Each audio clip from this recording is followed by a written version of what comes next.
अस्सलाम फ्रेंड्स, तो क्या हाल चाल है। उम्मीद करता हूँ आप सब खैरियत से हैं। मैं हूँ आपके साथ चांद मलिक और आप देखें मेरा YouTube channel CM fall ceiling. आज मैं चांद मलिक के घर पे आया हूँ जिसके ऊपर वाला पोर्शन की फॉल सीलिंग मुकम्मल हो गई है। मैं आपको इसके सीलिंग के डिज़ाइन दिखाऊँगा। जिस रूम में खड़ा हूँ मैं, ये बेडरूम है, ये मैं आपको दिखाता हूँ। ये मास्टर बेडरूम का डिज़ाइन है। ये 12.5-14 का ये कमरा है, ठीक है। ये हमने जो स्पेस छोड़ी है ये शीशे रखने के लिए और ये ग्रुप लगाए हुए हैं। इसके बाद ये एक बेडरूम है, इसका साइज़ भी सेम है।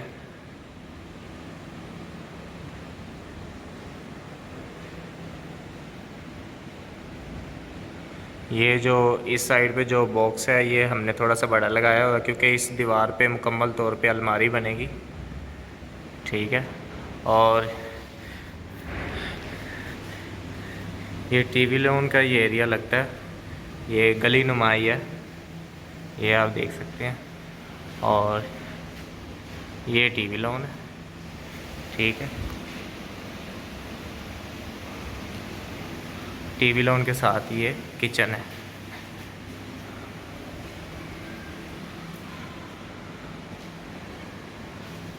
तो उम्मीद करता हूँ ये डिज़ाइन आपको पसंद आएंगे। डिज़ाइन पसंद आते वीडियो को लाइक कर दो, हमारे चैनल को सब्सक्राइब कर दो। मैं चलता हूँ, इंशाल्लाह मिलेंगे हम नेक्स्ट वीडियो में। तब तक के लिए अल्लाह हाफिज़।